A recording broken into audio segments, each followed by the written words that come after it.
All right, and now we are recording. All right, so before we go ahead and get started, I just wanted to list out real quick um, the different presentations that we have today. Today we have four. Each presenter or each presentation will have a maximum, that's the challenge, right, of 10 minutes of speaking time. They have a certain number of slides, maximum, that they can share, and they will only be able to have 3 minutes give or take, of Q&A. And at this time too, we definitely want to encourage you, if you have some questions for the presenters, feel free to drop them in the chat, and we'll definitely do our best to ask those questions to the presenter, as long as we have the time capacity, okay? So I want to share off real quick the titles. Oh, before I do that, my bad, just a little bit of housekeeping. Let's go forward with the next slide, my bad. Um, Closed captioning is available. Please feel free to click on the CC button at the bottom of your screen. And again, going back to the chat, please feel free to use the chat as a way to suggest some questions for our presenters. And let's go back one slide real quick. All right, so just to save our presenters a little bit of time, these are the titles of the presentations that we have today. We have Social Determinants of Education, which will be presented by the Chancellor's Office Vice Chancellor, Rebecca Ruan O'Shaughnessy. After that, we have The Marathon Continues, How Students Are Still Fighting for AB 705, presented by Students Making a Change, SMAC, which I love. And those presenters will include Chidi Agu, Trilia Hargrove, Omar Mesa, Rodrigo Velasquez Angel, and they will be sharing that. The next presentation will be The Power of Students, Leveraging Peer-to-Peer Outreach, and that will be presented by Sally Fifield. And the final presentation will be Project Spark, Equity for Parenting and CalWork Students, which will be presented by Karina Gutierrez. So without further ado, because time is really going by fast, I would like to turn the mic over to our first presenter, Vice Chancellor Rebecca Ruan O'Shaughnessy. Thank you, Michael. Good afternoon, everyone. Very excited to be here. I want to use this opportunity to briefly share with you the evolution or thinking around guided pathways, equity, and student-centered design. Next slide, please. This slide from, next slide, please. Great, thank you. This slide from right to left remind us that we are in the student success era, right? Our students, our communities are the center. We need to own student experience. So how do we fundamentally foster a sense of unconditional belonging? How do we support student journey as an empowered learner? And how do we ultimately support students' career mobility and success? And then vision for success is our North Star, right? And there are 6 vision for success goals with 2 specifically, right, focus on equity. And then guided pathways is the vehicle by which we get there, even though it's not mentioned anywhere, but as Deputy Chancellor Gonzalez mentioned earlier this morning, equity is our compass, right? So we have to embed it in everything we do to enable, to ensure equitable outcome in the end, right? So, and the tools on the left are some of the system levers that we use to drive at those changes. AB 705 and the recent categorical funding formulas as some of the examples of that. Next slide, please.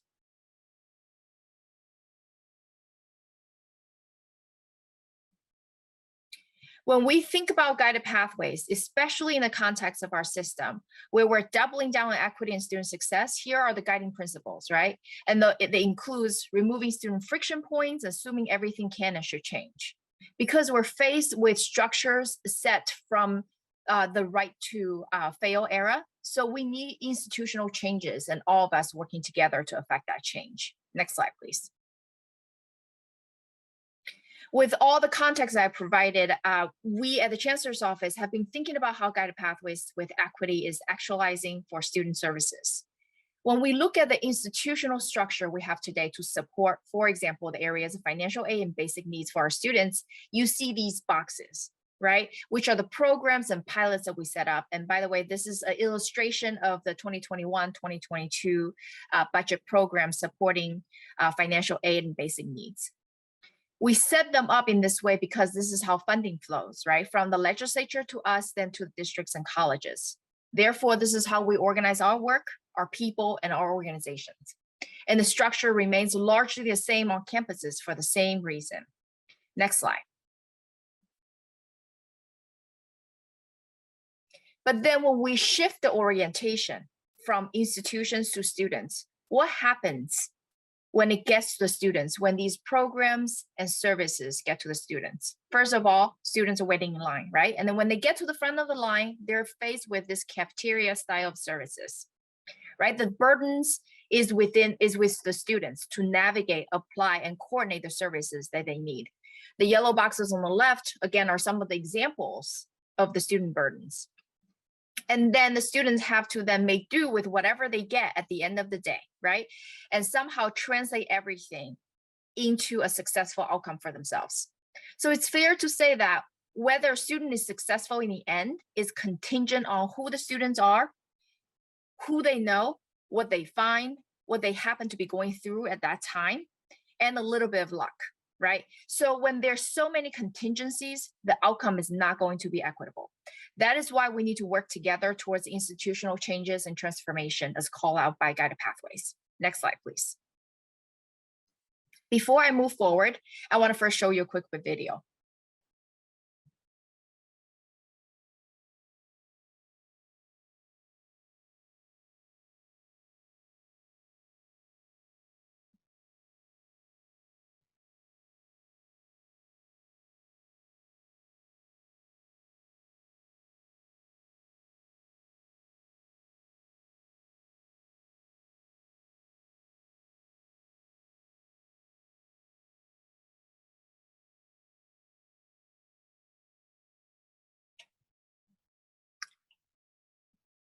The sound is not coming through. I think you will have to check. I think you have to stop sharing and check a box that says. Then many more children were coming down the river. Soon everyone was diving in and dragging children to the shore, then jumping back in to save as many as they could. In the midst of all this frenzy, one of the group was seen walking away. Her colleagues were furious. How could she leave when there were so many children to save? Then, after long hours, to everyone's relief, the flow of children stopped, and the group could finally catch their breath. At that moment, their colleague came back. They turned on her and angrily shouted, "Hey, how could you walk off when we needed everyone here to save the children?" She replied, "It occurred to me that someone ought to go upstream and find out why so many kids were falling into the river. What I found is that the old wooden bridge had several planks missing, and when some children tried to jump over the gap, they couldn't make it and fell through into the river. So I got someone to fix the bridge." Thank you for that. I see my timer is fast dwindling, so I'm going to start talking faster. So this video, right, this concept of upstream thinking, of fixing the bridge, right, in addition to saving children downstream, really come from the social determinants of health, but I think it applies to our work perfectly, right? It's a both-and approach. On one hand, it speaks to the importance of evidence-based direct services to students in crises. But on the other hand, it also recognizes the dire need to go upstream and address structural failure, right? So when we think about the messy patchwork of student services program, the both and approach calls for both increased capacity and improved process in ways that better support students in navigation, application, and coordination. And at the same time, we need to go upstream, right? Identify root causes and invest resources in structural changes that either eliminate these burdens altogether or shift burdens from students to institutions.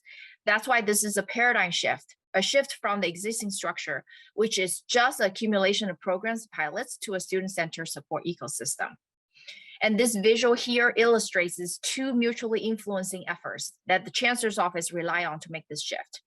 We're relying on the social determinants of educational success framework to help us better do three things. One, clarify the problem.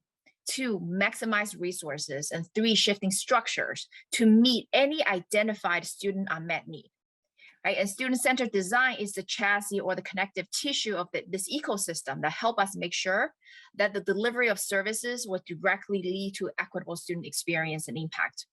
You will see pilots, community practice, professional development activities in this area to help us get proof points and flesh out more details. So your partnership from in these efforts will be instrumental in these processes. And all frameworks are wrong and some are helpful. So we hope that you can make the connection when you see some of the shifts we're making and can also similarly benefit from the framework. Next slide. I did a deeper dive in the social determinants framework at a BOG learning session last year, and we'll share the link of the recording in one of the future slides. At its core, this framework recognizes something that we already know, right? Which are the various social factors outside of what's happening in the classroom that impact student experiences and ultimately student outcome in enrollment, persistence, completion, right? So at the system level, we see three core social determinants surfacing as those that contribute to most of the basic needs insecurity students are facing: financial stability, health and mental health, and support networks. Right? So like in the video, when we're providing student services and support, we often find ourselves in the situation of saving children downstream, like the video was showing. With this framework, we encourage institutions to also engage in upstream efforts to fix the bridge, right? That evolve conversation around clarifying problems, maximizing resources, and shift structures. Next slide, please.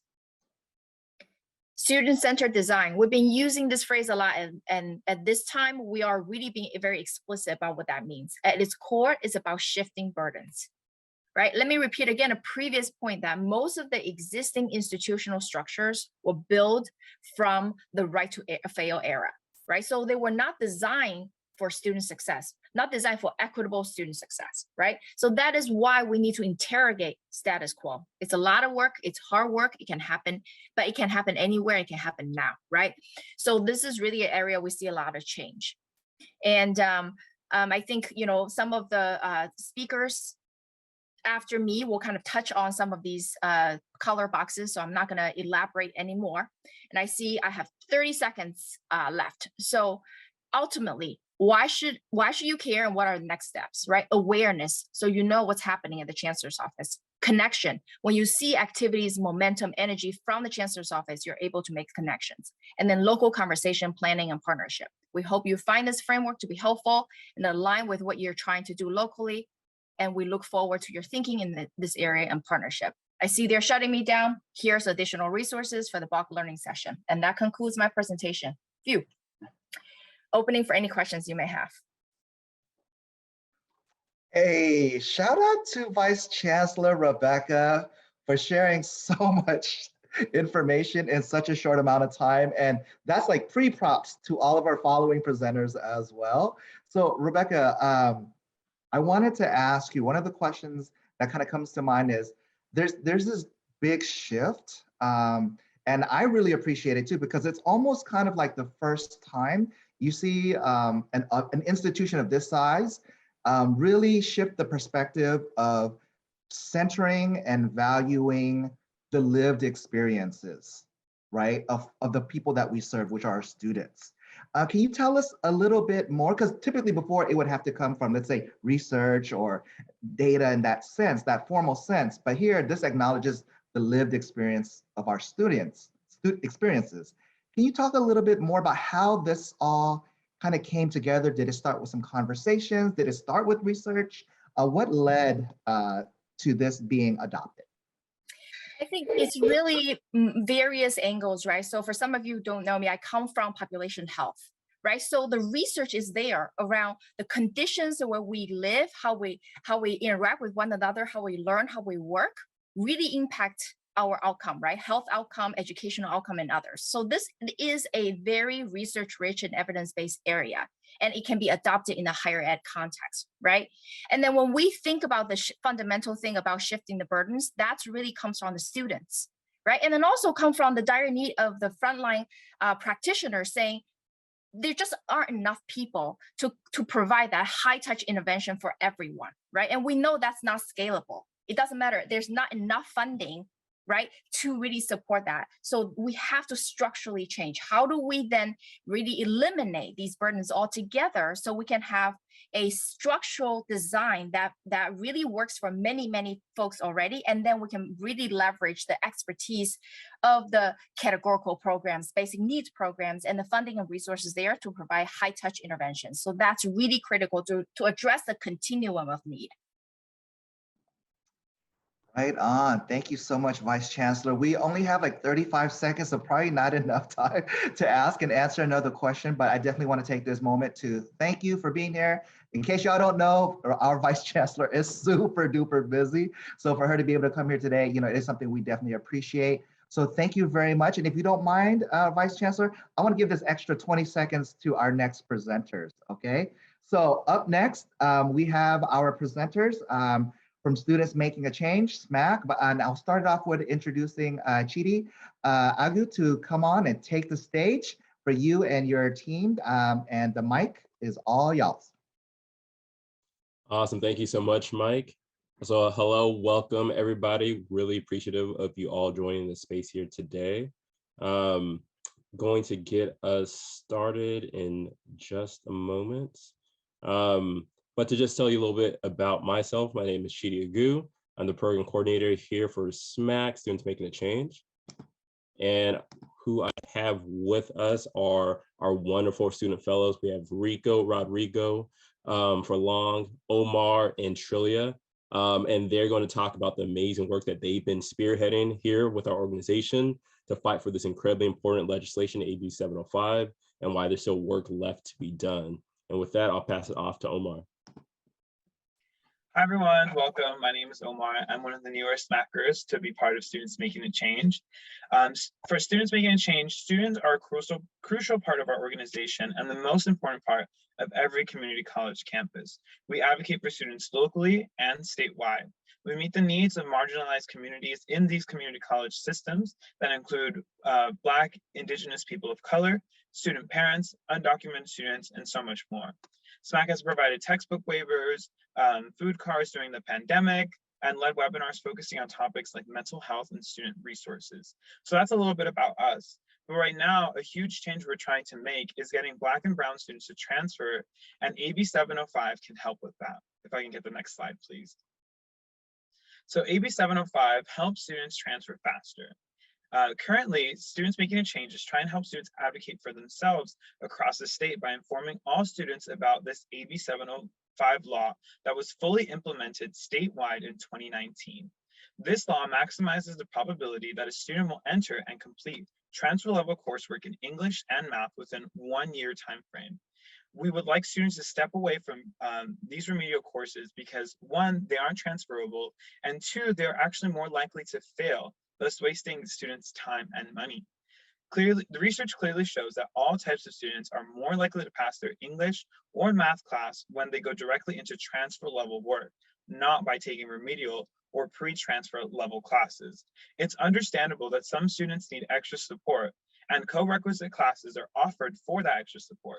These classes allow students to get aid in passing their regular math and English courses with a 1 credit kind of course to help them stay on topic and stay focused.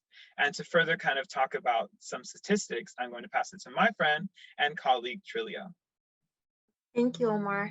So as shown in the previous slides, the results of the past Assembly bill have been hugely affirming to us, with data showing that the increase in students passing the transfer level courses within 1 year, we have 85% more for math and 28% more for English, respectively 5 times and 3 times more than if students hadn't been given this opportunity and chance to be able to attend to these transfer level courses, which they can do. If I could have the next slide.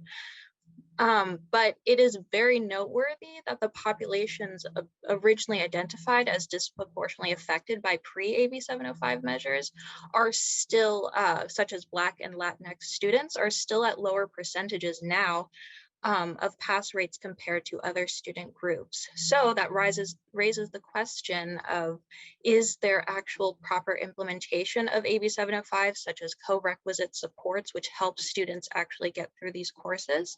Or is this implementation consistent across all 116 community colleges, California community colleges? We have a video that we will be showing to you that was presented and produced by our partners, public advocates. If you could play it. Going to community college to pursue my dreams was really exciting. I knew that higher education would be a long journey, but too many Black, Latinx, and first-gen students like me don't have the support, time, and money to graduate if they are wasted on high school level community college courses that don't count towards a degree. When I started college, I wasn't sure I was ready. A counselor encouraged me to enroll in a remedial high school level math course, even though I took the math I needed to graduate high school. I had no idea how much enrolling in this class would set me back. If I had initially enrolled in college level stats, I would have had a 75% chance of completing that course, but retaking high school math in college reduced the chance of completing college level stats to 31%. If I had taken both stats and a core requisite support course, my chances would have been 89%. In fact, in California's community colleges, only 3% of students transfer to a 4-year college in 2 years. Over 375,000 Black and Latinx students attend colleges that offer a lot of remedial high school level math, even though these classes set students back. And yet, 97% of California community colleges still offer remedial classes that won't help students earn a bachelor's degree. Colleges that offer these courses waste Black, Latinx, and first-gen students' precious time, energy, and money that they can't afford to lose. This is a problem, and it could be illegal, but there is a way to school courses. It might be in violation of the law. Your time and money are important. As for me, I eventually enrolled in transfer level statistics with a core requisite support course and am headed to CSU. I'm sharing my story so you know your rights and can speak up on campus. You don't have to get sidetracked like me. Go to ab705.org to see if your community college is failing you.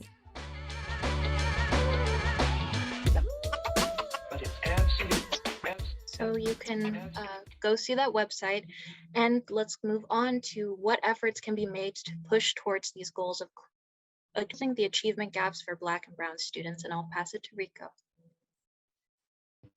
Thank you so much, Philip, for that.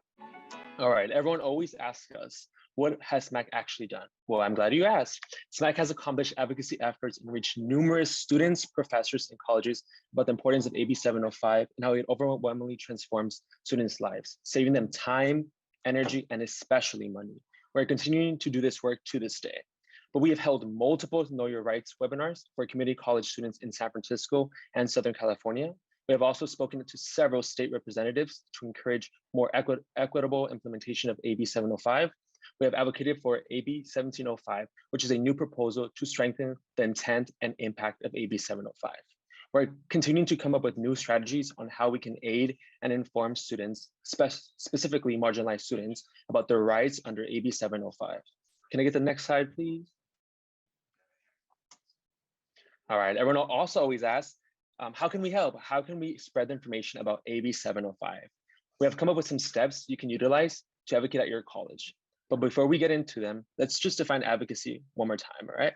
Consider this. Advocacy is not just for yourself, but also for the many other people who can benefit from equitable reform and the students who may come after you. This is how systems are changed. We got step one right here. Your voice is super, super powerful. Speak to someone you trust, like a counselor, a friend, maybe even a resource center, about your experience. You are not alone. These are students, they're just students just like you. Number two, information is also powerful. Learn about your rights as a student by visiting www.ab705.org. This website will give you the tea on everything about AB 705 for more data to student testimonials as well. Number three, share what you learned today with others. Don't stay quiet, share, share, and share. Again, systems changed if you pass this information on to family, friends, your community, and colleagues as well. All right, number four, we're gonna put a interest form, just so if you want to stay connected with us and know about our efforts down there. And we have some time left, but thank you so much for this space. And I believe after this will be Q&A time, but thank you.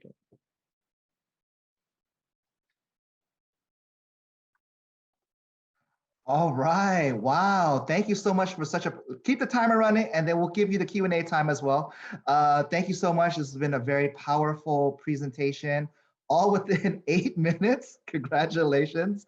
And I'm going to use this time, but I wanted just to ask you all, and we'll try our best to give everyone a chance to answer within the limited time, but what made you take that chance? What made you take that first step into becoming the leader that you are today in students making a change? So I'll throw it out there to whoever can answer it. Please go ahead as soon as you're ready, and we'll get the other timer going in just a little bit. I can start. I was told about students making a change by a friend and peer, a former SMAC fellow, and it sounded like a really amazing opportunity. And the fact that it's also something that I really want to be aligned with, student advocacy, that's something that I'm really interested in. It really has helped me grow as a person. Like, doing this kind of public speaking, I never would have been able to do before. So yeah, if anybody else wants to share their. Yeah, so I could definitely continue it. For me, it was my first semester at community college. Didn't know anyone. I'm also an undocumented student as well. And I went to my Dream Resource Center there. And then from there, they connected me with SMAC. And I just honestly didn't see a lot of information, resources for me and for my status, and people just like me. So I definitely wanted to be that person for other students just like me, who can see me, be like, oh my God, like, Rodrigo can do it, and I can do it. I can pass my classes. There's people out there that actually want to help me out. And I kind of want to change that structure and mentality of undocumented students have when they go into community college or even on beyond to four-year universities like that. So from there, like, I just began doing webinars, reaching out to students and all that stuff with students making a change right next to me and pushing me and doing all this work for these students as well, and many other students, of course. But yeah, definitely that's how I got into it. And then lastly, I don't want to take up too much time, but for me, I took a break from school for a long time, and coming back to college was definitely a struggle. Everything is new, it's a new campus, you don't really know what to do. And I feel like when going to a counselor, I was also placed in remedial courses like the ones that we were talking about. And honestly, it was very discouraging to take an algebra class that I already took in high school and having to repeat that information again.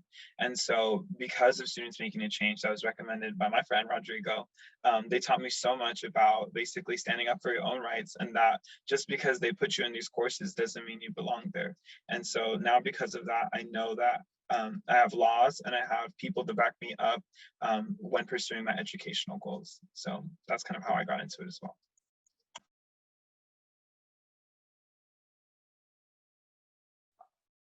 Okay, Chidi, did you want to hop in on that? We got enough time to give you a chance. You got a minute.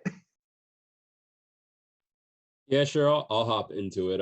So I'm a little older than the fellows. So I'm currently a graduate student, but I was a former community college student. 10 years ago now, and I was very lucky. I didn't even know I had to take a placement test. I just showed up and happened to remember enough math to pass it.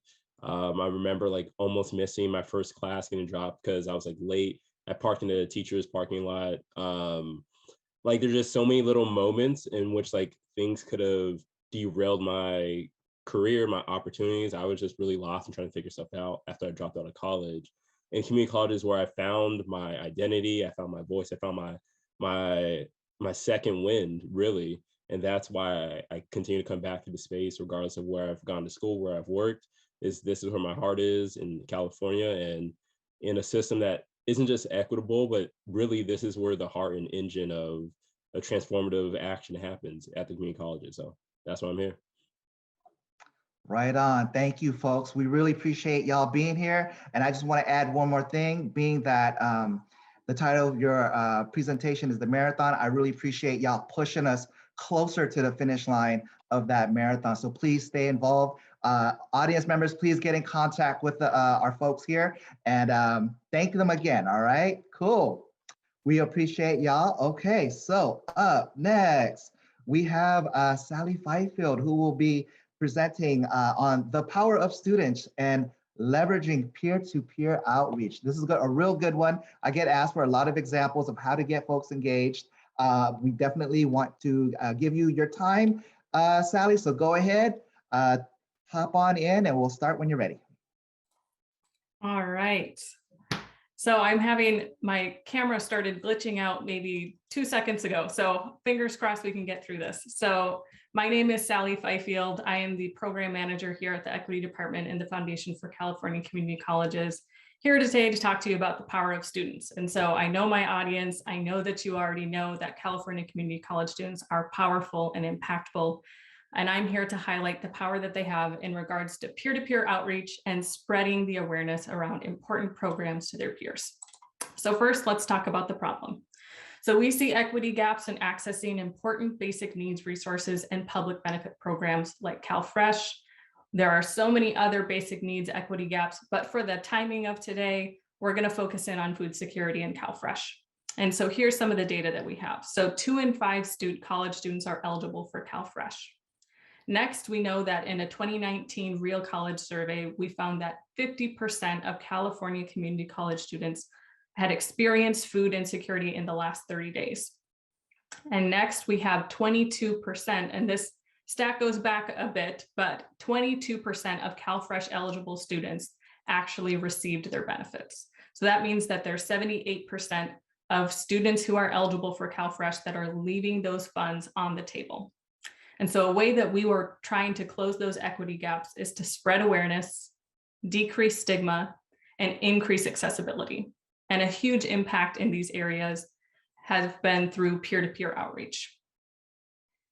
And so what is peer-to-peer outreach? Peer-to-peer outreach happens when trained student leaders share with their fellow students about important resources that impact student success. So we have seen positive impact that peer-to-peer outreach has had on building awareness, increasing accessibility and where to apply to these programs or how to access them, and reducing stigma around programs like CalFresh or accessing mental health resources like the crisis text line. So peer-to-peer outreach is effective because trusted recommendations come from people we know. So who better to tell about these programs than your fellow students and your trusted peers? And I think back to the folks who just talked from SMAC, and every single one of them said that they had heard about this program from a trusted peer. And so that even speaks to the power of peer-to-peer outreach. And so this not only provides a way to address these equity gaps and increase student success, but provides a hands-on leadership opportunity for students, as well as a way to connect their peers with their peers and on campus during this difficult time. And so here are some creative ways that students are coming up to reach their peers. There have been a huge shift in personal outreach over the past 2 years as students transition back to campus. And here at the foundation, we run a student ambassador program that focuses on peer-to-peer outreach. And here's what we've seen some virtual outreach look like. So we've seen students post through official social media channels to make sure that they're targeting their correct audience, which is their peers at California Community College. Emails to their professors, peers, and student groups to share about these important resources, creating podcasts or showing up on radio segments to talk about these programs, and even talk about the stigma or rumors and debunking those myths around these programs. Virtual presentations to their classrooms and student groups or student support services. I want to highlight especially one of the post that you see here on the screen. It's translated into Vietnamese, and that also speaks to the power of students in bringing these resources to different languages and different communities.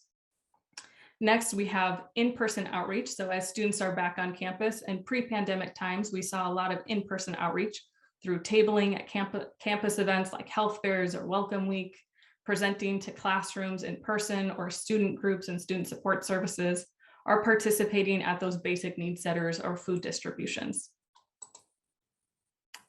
And so the Foundation for California Community College provides an optional program that colleges can opt into to bring intentional peer-to-peer outreach to their campus. The student ambassador model that we use uses peer-to-peer outreach to increase student success uses peer-to-peer outreach to increase access to basic needs and resources that impact student success. Our overall goal is to train student leaders on your campus to build awareness, increase accessibility, and decrease stigma around accessing these important resources. So the Foundation for California Community Colleges coordinates this program to recruit, train, and support student ambassadors to conduct outreach on your campus. We try to take on the administrative processes to make it easy on your campus faculty and staff, so you get the benefit of student ambassadors and peer-to-peer outreach without the hassle of onboarding, training, and monitoring those outreach reports. So as part of the Foundation for California Community College Student Ambassador Program, we organize and facilitate a number of trainings to make sure that student ambassadors on your campus are well equipped to do peer-to-peer outreach around a variety of topics. So in the past, student ambassadors were trained around one topic, but now our holistic basic needs approach trains students around CalFresh and other food resources, mental health resources like the crisis text line, which is a 24/7 free and confidential support line, active minds training, wellness central, tax credits, and other public benefits. The foundation also leverages resources and partnerships to provide ambassadors with outreach tools like the Adobe Creative Cloud Express to create their own flyers, posters, and outreach videos.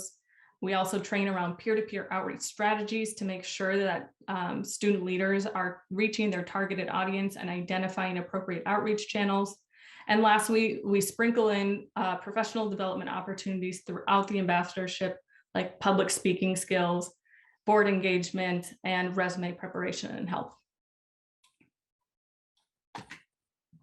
And in addition to all those trainings that we provide, this ambassador program here at the foundation also provides outreach kits, including tablecloths, roll-up posters, and swag to identify student leaders on campus, outreach materials, so CalFresh, crisis text line, and tax credit information. We provide those initial and ongoing trainings, professional development, and Adobe Creative Cloud tools, like mentioned previously, as well as a stipend. And so upon completing these important outreach milestones, students are paid for their valuable contributions in peer-to-peer outreach. And so there are different ways that you can bring an ambassador program to your campus. We're always looking here at the foundation for opportunities to work with philanthropic funders to bring this program to your college at no cost to you. And in addition, we're also offering colleges the opportunity to sponsor student ambassadors on their campus. So the college would pay part of the cost and work with the foundation to bring this program to your college. And so let's circle back to the title of this presentation or this lightning talk. It's the power of students. So when we train student leaders on campus to be messengers about important resources that address basic needs and security and student success, we see a huge impact. So since 2018, we have seen student ambassadors reach over 700,000 students through virtual and in-person outreach. Just through the California Community College specific CalFresh link, we have seen over 2,500 CalFresh applications submitted. And we know that this number is much larger because of the many avenues students have to apply for this resource. We have seen over 16,000 conversations with mental health professionals at the crisis text line, and happy to see that students are taking advantage of this free and accessible mental health tool. This has also resulted in 29 active rescues, speaking to the importance of mental health support, especially during these difficult times. I know that I'm a little short on time, but I have one more thing to add. One of the benefits that we see with our student ambassador program is the impact that it has on the ambassadors themselves. So we're hearing from current ambassadors that are a part of the program who have maybe only experienced college in this virtual setting, that an ambassador program and this peer-to-peer outreach has helped them engage and get connected on campus and given them more of a purpose and a way to connect with their peers. And so we are so proud of the impact that these amazing and powerful student leaders have had on campuses across the system. And so I wanted to thank you for letting me have this lightning talk to talk about the power of students in peer-to-peer outreach. We are excited to grow this program and the impact of peer-to-peer outreach to address basic needs. And so if you're interested to learn more about the Foundation's Student Ambassador Program, please reach out to me. I'm so excited to talk to you about this program and what it could look like on your campus and get to work. I am also going to be dropping an interest form in the chat. And so I will label that so it's a little bit different than the interest form that the SMAC folks dropped in. So thank you.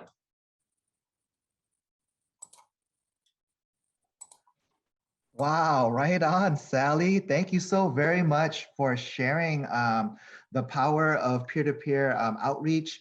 I wanted, all right, I'm just going to be real with you. Okay.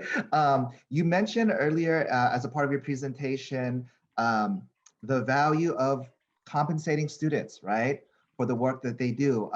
In certain, I get it. In certain cases, it may be appropriate where students may not get paid per se, but they'll get like an experience or yeah, something like that to go along with it. But can you talk a little bit more about why or how compensating students in some kind of manner became something that the foundation has come to value and really, really literally put your money where your mouth is? Can you break that down for us a little bit?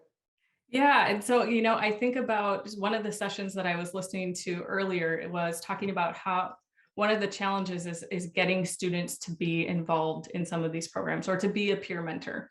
And so one of the ways that we've been able to, combat that challenge is paying students for the time that they spend investing into these programs. And so we also know that students are asked to show up to panels, students are asked to incorporate their voices because we want student voices heard.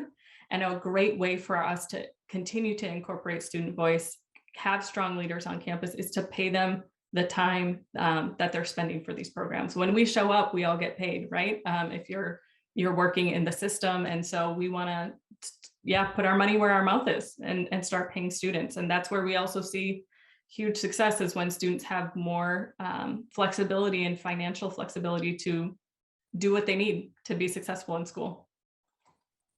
Right on. Thank you. And I really feel like that also ties back with the social determinants that was talked about earlier, because this right here, just that thought also acknowledges the lived experiences that our students have, right? That there are so many things going on in their lives. And I really appreciate how y'all really respect that and take that in and value that and then put money to it, right? Or some kind of way. We have 1 minute left. Big question, little time.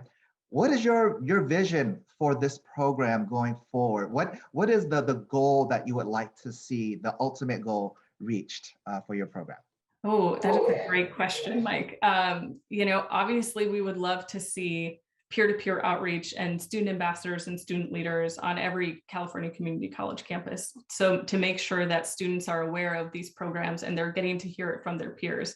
I think so many students are sick and tired of hearing it from administrators or faculty and staff, but to hear it from a peer, a trusted source, that's where we're going to see the difference made. And we want to see those closing of equity gaps, increased CalFresh enrollment, increased, participation in things like tax credits. And so that's what we're really hoping to see, those decreasing basic needs, equity gaps, and really making sure that students have all their basic needs met. Wow, you definitely lived up to the challenge. Big question, little time. Sally, thank you so much for being here. We really appreciate what you have to say. And folks, definitely check out her interest card. If you have more questions, more information, definitely holler at Sally. Thank you so very much again, Sally. We appreciate you. Audience, thank you so much for hanging in there. I know y'all are excited as well, so we appreciate y'all. Without further ado, I want to introduce our next speaker, Karina Gutierrez, who is going to jump into talking about CalWorks and Project Spark, and I'm going to let her do the talking.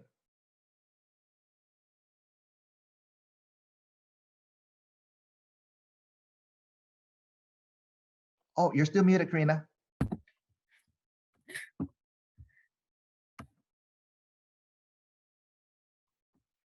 Hi, everyone. I'm sorry, just to interrupt. Are you able to see this sticking out of the way? To see the what? I'm sorry? We see your presentation. We see the slide. Yeah. Okay. Yeah, I just want to make sure everyone's square isn't showing. Okay. All right. So without further ado, like I said, my name is Karina Gutierrez. I'm a student at Crafton Hills College. And today I would like to tell you a little bit about myself.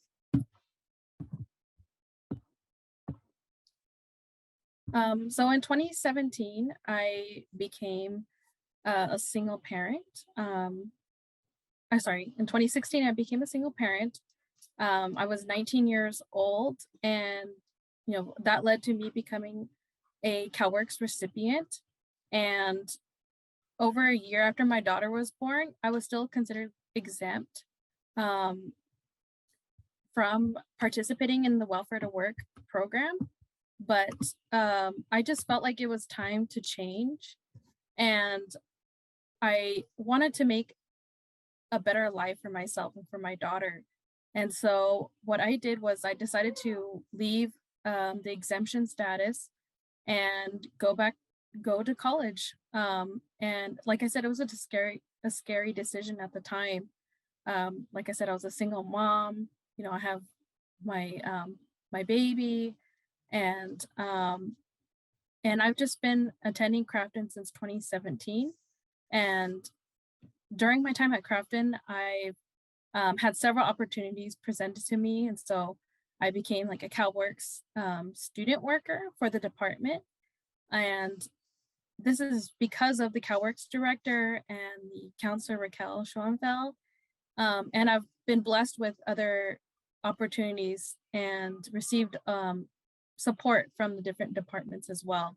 And currently I'm working as a student worker for the department, but also I was selected to work as the leader of Project Spark, representing my campus.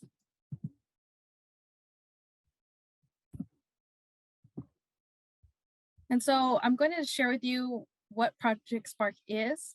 And so Project Spark is student parents are reimagining CalWORKs. And Project Spark is a movement. It's a 2-year project. We're actually have been developed the project by the California Community Colleges CalWORKs Association, and we're funded by Blue Shield of California. We're also partnered with Western Center on Law and Poverty and several other partners. And we're composed of over 45 students throughout California. So 45 students from different community colleges. And so in Project Spark, we want to reimagine the program itself on campus, but also the CalWORKs systeming within the Department of Social Services. Our goal is to promote equity, reduce poverty, increase economic justice, while we're also addressing issues like regarding race, those inequities and barriers. And so I want to take a look at the data that we've kind of compiled throughout Project Spark and share that information with you. And so in this questionnaire, I kind of want you to get you started on thinking about parenting students and CalWORKs students. And so we have here 3 different questions. So how many years does it take actually for a parenting student to graduate from a community college? And when you compare parenting students versus non-parenting students, who do you think like fares better academically, even obtaining a higher GPA? And then how many CalWORKs students are transferring each year? And so CalWORKs is a California program. It's all of the CalWORKs students throughout the state. So getting into the research and data, we would refer to the PPIC study in 2019.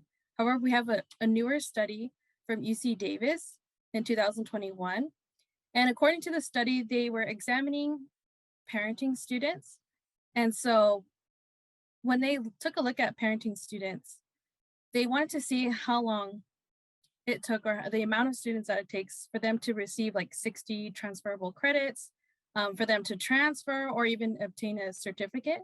And in this study, they identified that for parenting students, for 6 years, it's 37% of students. So 37% of students are taking 6 years to graduate, to transfer, or get a certificate. And then in comparison to non-parenting students, that number is 60%. That's a big difference. And so when we take a look at parenting students versus non-parenting students, in terms of their academics, we also refer to the 2012 study. And not only this study shows the academic side of parenting students and non-parenting students, we have other data in Project Spark that continually supports and shows throughout time that parenting students are performing higher in terms of academics than non-parenting students. So in that 2012 study, parenting students were performing better than the non-parenting students. And so another thing that we like to take a look at in Project Spark is transfer students. How many transfer students are there for CalWorks? How many students are actually transferring? And so when we look at the chart, we can see that consistently since, say, 2010, that number is pretty low. It's only 2,000 students for the whole state for CalWorks. And so when you keep that data in mind, we want to take a look at the barriers that parenting students face. Parenting students are struggling with their mental health, with isolation, being stigmatized. They experience domestic violence, trauma, guilt, self-doubt, stress. They're balancing multiple responsibilities, but they're still not getting that full support. And so moving forward, what can we do? Well, we want to acknowledge that parenting students are faring better than non-parenting students. Parenting and CalWorks students, they need that additional support that's going to directly address these barriers. They even, like I said in the last slide, they're experiencing so many barriers while juggling all these responsibilities, and even particularly food insecurity, housing insecurity, financial insecurity. And so when we want to look at these barriers, or when you see parenting students or just students on your campus, you want to keep in mind when you're trying to help these students to start with empathy. And we use human-centered design in Project Spark. And that's the very beginning, is starting with empathy, putting yourself in their position and really trying to address those barriers. And so parenting students consist of people of color. There's Indigenous, Black, Latinx, Pacific Islander.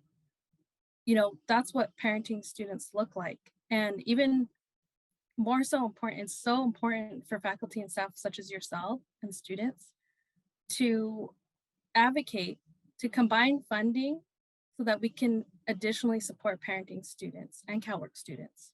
We need to allocate funding to further address these barriers. And most important, I think it's important to also create spaces for staff and student collaboration so that we can ensure that when we're addressing equity, we're also including the people that are receiving these services or experiencing these barriers. And I just wanted to say, if you'd like to hear about Project Spark, some of the milestones that we've reached, the accomplishments, and other equity strategies, you can contact me. I have my information if you would like to contact me. Like I said, thank you for your time. I really do appreciate it. And I'll go ahead and stop there. All right. Thank you so much, Karina. Thank you. We appreciate you bringing all of your experience, bringing all of your knowledge, and putting it all together for us today. I want to just maybe start off real quick. And I'm trying to think about all the different things that the previous, presenters have brought forth. But can you share, because you spoke a lot about being a parent that is also a student. Can you share with us, maybe for some folks who just may not know, who are in position to make these changes or decisions for students, what are some challenges that our parent students face that most folks don't even know about, that maybe they even take for granted?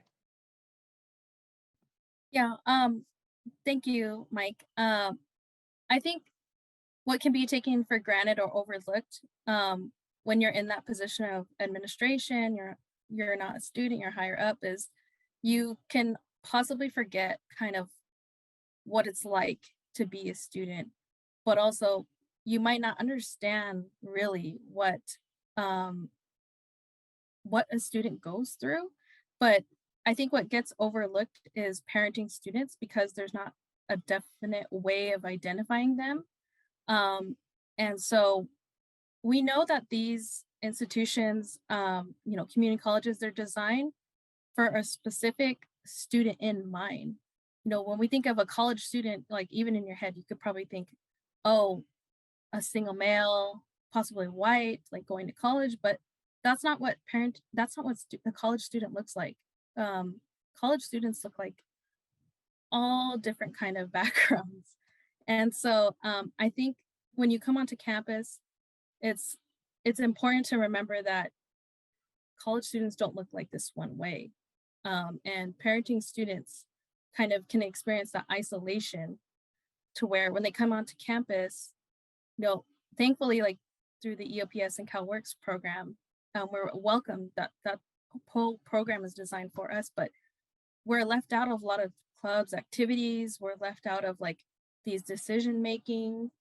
We're just left out. And so I think that it's important to remember what a college student looks like and acknowledge that there's this whole population of parenting students that is getting overlooked because we think a college student looks one way. Thank you so much, Karina. We definitely appreciate you sharing your vulnerability, which in turn you sharing your strength with all of us today.